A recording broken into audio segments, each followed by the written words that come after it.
ভারতে মুসলিম নিধন দীর্ঘদিন ধরে চলমান আছে। আমরা কি আজীবন শুধু চেয়ে চেয়েই দেখব? ভাই, অত্যন্ত কষ্টের প্রশ্ন। এই প্রশ্ন আমাদের সবারই মনের। পৃথিবীর ইতিহাসে সবচেয়ে জঘন্যতম সংখ্যালঘু নির্যাতন সবচেয়ে খুল্লম খোলা ভাবে যে জায়গায় হয় তার নাম ভারত। এত খুল্লম খোলা, এত জঘন্য ভাবে সংখ্যালঘুদের উপর নির্যাতন পৃথিবীর অন্য কোনো জায়গায় হয় না। অভিশপ্ত ইসরায়েলিরা যে ফিলিস্তিনে যেটা করছে সেটাকে তো সংখ্যালঘু নির্যাতন বলা চলে না, সেটা তো আগ্রাসন, দখলদারিত্ব। কিন্তু একটা দেশে বিভিন্ন ধর্মের মানুষ বসবাস করে, সেখানে সংখ্যায় কেউ কম হলে তাদের প্রতি নির্যাতন, নিপীড়নের যে নজির ভারত রেখেছে, এটা পৃথিবীর কোনো দেশ এত জঘন্যভাবে আর রাখে নাই। তো এই জন্য প্রথম কথা হলো, ভারতের মাজলুম অসহায় মুসলমান, নির্যাতিত মুসলমানদের পাশে আমাদের সামর্থ্য অনুযায়ী দাঁড়ানোটা ফরজ। যতটুকু সামর্থ্য আছে ততটুকু, কিন্তু দাঁড়াতে হবে আমাকে। যতটুকু যেভাবে সম্ভব ততটুকু সেভাবে আমাদেরকে দাঁড়ানোর চেষ্টা করতে হবে। আমরা যদি মনে করি আমরা তো ভালো আছি, তো এটা হবে আমাদের সবচেয়ে বড় ভুল। কারণ কখনো কোনো মাজলুম মানুষের কষ্ট দেখে আমি তো ভালো আছি এই চিন্তা যারা করে, একসময় তারাও সেই কষ্টে পতিত হয়। অতএব আমাদের ইমানি যে চেতনা, আমাদের যে মানবিক মূল্যবোধ, সেটার তাগাদায় ভারতের মুসলিম নিধন, ভারতে মুসলমানদের মসজিদ মাদ্রাসা একের পর এক উচ্ছেদ করা, দখল করার যে মহোৎসব চলছে, সেখানে বিভিন্ন ছুতা অজুহাতে বিভিন্ন নাটক সাজিয়ে সেখানে মুসলমানদের নিধন করাকে যে হালাল করা হচ্ছে, এটার বিরুদ্ধে আমাদের প্রত্যেকটা মানুষকে সর্বোচ্চ প্রতিবাদ যার যার জায়গা থেকে জানাতে হবে। এবং সেখানে এ জাতীয় জুলুম যেন বন্ধ হয়, সেটার জন্য আমাদের সরকারকে চাপ দেওয়া, সরকারের মাধ্যমে প্রতিবাদ জানানো, রাষ্ট্রীয়ভাবে বিভিন্নভাবে, এটা আমাদের অব্যাহত রাখতে হবে। ইতিমধ্যে আমাদের সরকারিভাবে আলহামদুলিল্লাহ নিন্দা জানানো হয়েছে এবং সেখানে সংখ্যালঘু মুসলমানদের প্রতি জুলুম বন্ধ করার আহ্বান জানানো হয়েছে। সন্দেহাতীতভাবে এটা প্রশংসনীয় কাজ, এটা অব্যাহত রাখতে হবে। আমাদের সবচেয়ে লজ্জা হয় যখন আমরা দেখি যে ভারতীয়রা বা ভারত আমাদেরকে বলে যে এদেশে সংখ্যালঘু হিন্দুদের প্রতি জুলুম বন্ধ করতে। এটা যখন তারা বলে, এটা হয় আমাদের সবচেয়ে বড় লজ্জার কারণ, সবচেয়ে অবাক করা বিষয়। কারণ ব্যাপারটা এরকম যে চালনি সুইকে বলে যে তোমার পেছনে ছিদ্র আছে। চালনি যদি সুইকে বলে তোমার পেছনে ছিদ্র আছে, এটা যেরকম বেমানান, এটা যেরকম হাস্যকর, ভারতীয়দের বাংলাদেশের মানুষকে সংখ্যালঘু নির্যাতনের বিষয়ে সবক দিতে আসা এরকম হাস্যকর। কারণ তারা যেটা করছে, এটা পৃথিবীর কোন সভ্য সমাজে, কোন সমাজে, কোন রাষ্ট্রে সেটা কেউই করছে না। অতএব তাদের এগুলোর বিরুদ্ধে আমাদের প্রত্যেকটা মানুষকে ঐক্যবদ্ধ থাকতে হবে। ভারতীয়দের এই সমস্ত অপকর্মকে যারা বৈধ মনে করে, যৌক্তিক মনে করে, তারা হলো এই দেশের তথাকথিত এক শ্রেণীর মানবাধিকার কর্মী, যারা মানবাধিকারের নামে পতিতাবৃত্তি করার অধিকার চায়। তারা মানুষের বাঁচার অধিকার এতটা চায় না।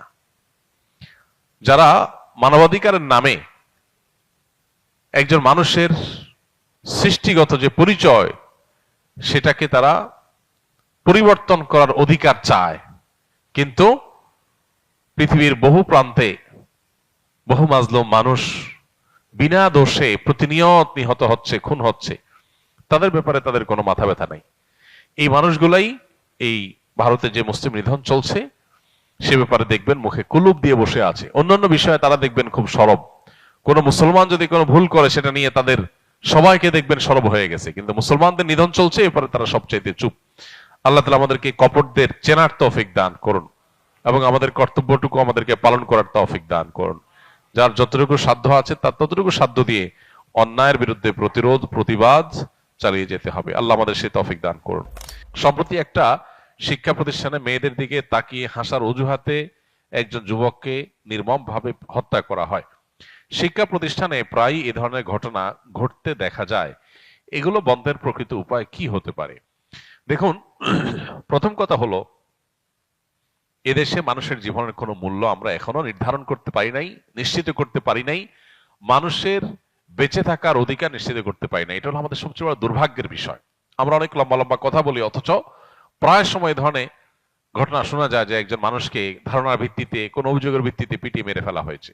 যারা মেরে ফেলেছে তাদের শাস্তি নিশ্চিত হয়েছে, এইরকম ঘটনা আমরা শুনতে পাই না। খুবই দুর্ভাগ্যজনক একটা বাস্তবতা। কবে আইনের শাসনে দেশে প্রতিষ্ঠা হবে, কবে হাই হ্যালো বন্ধ হবে, কবে প্রভাবশালীদের প্রভাবের দৌরাত্মে মাজলুমরা ন্যায় বিচার পাওয়া থেকে বঞ্চিত হওয়া বন্ধ হবে, সেটা একমাত্র আল্লাহ ভালো জানেন। তবে আমাদের সবাইকে সংকল্প করতে হবে সেদিকে যাওয়ার, এবং সেদিকে যেতে যারাই বাধা হবে তাদের বিরুদ্ধে দাঁড়ানো আমাদের প্রত্যেকটা মানুষের কর্তব্য। দেখুন, মেয়েদের বিষয়গুলোকে অবশ্যই একজন মুসলমান হিসাবে আমরা খুব শ্রদ্ধার সাথে সম্মানের সাথে দেখব, কিন্তু আমরা দেখেছি যে বেশ অনেক বছর যাবত আমাদের দেশে নারীদের ইস্যুগুলোতে অতি স্পর্শকাতর, কোনো কিছুরই অতিরিক্ত ভালো না, অতি স্পর্শকাতর করা হচ্ছে। একজন নারীর দিকে তাকে হেসেছে সেজন্য একটা যুবককে পিটিয়ে মেরে ফেলতে হবে, এটা একদিনে তৈরি হয় নাই। এর আগে আমরা দেখেছি কোন নারীর টিপ নিয়ে নাকি কি বলাতে একজন পুলিশের চাকরি চলে যায়, অথচ সেটা পরে অভিযোগে, সেই অভিযোগটা তদন্তে প্রমাণিত হয়নি, অসত্য প্রমাণিত হয়েছে, কিন্তু তার চাকরি তিনি আর ফিরে পান নাই। তাহলে নারী হলেই তার ব্যাপারে অতি স্পর্শকাতর হয়ে যাওয়া, অতি সংবেদনশীল হয়ে যাওয়া, একেবারে আধাজল খেয়ে নেমে যাওয়া, এই অতিভক্তি চোরের লক্ষণ। একটা সমাজকে অস্থিতিশীল করার নামান্তর, এই জিনিসটা আমাদের সমাজে বন্ধ হওয়া দরকার। এর আগে কদিন আগে একজন নারীর ওড়না কাণ্ডে অনেক কিছু ঘটেছে, সেখানে কেউ যদি অপরাধী করে থাকে অবশ্যই তার বিচার হোক, বিচার হওয়া দরকার, এবং বিচারে বাধা দেওয়া উচিত নয়, সেটা সবই ঠিক আছে। কিন্তু এই বিষয়টাকে কেন জানি আমাদের সমাজে ফুলিয়ে ফাঁপিয়ে প্রকাশ করা হচ্ছে, যার কারণে নারীর দিকে তাকে কেউ হাসলেই তাকে পিটিয়ে মেরে ফেলাটাকেও দোষণীয় মনে করছে না ইয়াংরা। এখানে আরেকটা বিষয়, যারা পিটিয়ে মেরে ফেলেছে ওই মেয়ের ফোন কলে এসে, তারা নিশ্চয়ই তার সাথে লিঙ্কেড, এখানে অবৈধ সম্পর্ক, হারাম রিলেশন, এটার কারণে যে মানুষ খুন খারাপি করে, মানুষের হিতাহিত জ্ঞান চলে যায়, এই বিষয়টা আলোচনায় আসা দরকার, এবং এই কালচারটাকেও আসামের কাঠগড়া দাঁড় করানো দরকার, কিন্তু সেটা নিয়ে আলাপ সালাপ নাই। এবং যে মেয়েদের কারণে, যে মেয়ের কারণে এরকম একটা টকবগে তরুণ যুবক খুন হয়ে গেল, সেই মেয়েকে বিচারে কাঠগড়া দাঁড় করানো দরকার। এটা হলো সবচেয়ে বড় প্রয়োজনীয় কাজ। আমরা আশা করব যে এই খুনের সাথে যারা জড়িত তাদের মৃত্যুদণ্ড এদেশে মানুষ অনতিবিলম্বে দেখতে চায়, নিশ্চিত করতে চায়। আমরা যদি আজকে কারোর মৃত্যুতে মনে করি যে আমার ভাই তো মরে নাই, আমার নিজের বুক তো খালি হয় নাই, আরেক মা বাপের কু খালি হয়েছে, তাহলে কালকে আমারটা খালি হবে। এই দেশে এই এই ধরনের হত্যাকাণ্ড, এই ধরনের ঘটনা আজকে নতুন ঘটনা। এই যে ঢাকা ইউনিভার্সিটির ক্যান্টিনে চোর সন্দেহে কিছুদিন আগে, এই কয়েক মাস আগে একটা যুবককে পিটিয়ে মেরে ফেলা হলো, কই এখনো পর্যন্ত তার কোনো বিচার হয় নাই। এরকম যত বিচার আছে আমরা দেখি সবগুলো ঝুলে থাকে। তো এই বিচার ব্যবস্থা, এটা যদি বিচার নিশ্চিত করতে না পারে তাহলে সাধারণ মানুষের আস্থা জিরোতে চলে যাবে। ইতিমধ্যে মানুষের আস্থা নাই, সেটা আরো কমে যাবে। এই জন্য সংশ্লিষ্ট মহলকে মাজলুম মানুষদের বিচার প্রাপ্তিটা নিশ্চিত করা দরকার। আল্লাহ আমাদের দেশকে সেরকম একটা সুন্দর মানবিক দেশে পরিণত হওয়ার তৌফিক দান করুন। শুধুমাত্র আকীদাগত পার্থক্যের কারণে একজন মুসলমান অপর মুসলমান ভাইকে গালিগালাজ অথবা আহত করার হুমকি দিতে পারে কিনা, খুবই জঘন্য কথা। লম্বা জুব্বা পরে, মুখে দাড়ি নিয়ে, নামাজ কালাম পড়ে আমরা এক আকীদার মানুষ আর এক আকীদার মানুষকে, এক দল মুসলমান অন্য দল মুসলমানকে গালিগালাজ বা বাজে কথা বললে সেটা অবশ্যই ইসলামের লঙ্ঘন। এরকম কাজ যারা করেন তারা মনে করেন তারা ইসলামের খেদমত করতেছেন, তারা মূলত নফসের পূজা করতেছেন, তারা ইসলামের কোনো খেদমত করছেন না। যার যার নিজের চিন্তা দর্শনের পক্ষে তিনি কথা বলবেন, সেটা প্রমাণের চেষ্টা করবেন, সেটার দিকে আহ্বান করবেন, স্বাভাবিক। কিন্তু বিপরীত মতের লোকদের গালিগালাজ করা এটা ফাসিকি কাজ। নবীজি বলেছেন সেবাবুল মুমিনি ফুসুক, কোন মুসলমানকে গালি দেওয়া এটা ফাসিকি কাজ, গুনাহের কাজ, কবিরা গুনাহ। বিধায় এটা কোনো মুসলমান করতে পারে না। আমরা আজকাল অনেককে দেখা যায় অনলাইনে একদল আরেকদলের বিরুদ্ধে গোষ্ঠী উদ্ধার করা, বাজে মন্তব্য করা, ধারণামূলক মন্তব্য করা, এগুলো আমরা অনেকে অহরহ করছে এবং এগুলোকে দোষে কিছু মনে করছি না। আল্লাহ আমাদেরকে হেদায়েত দান করুন।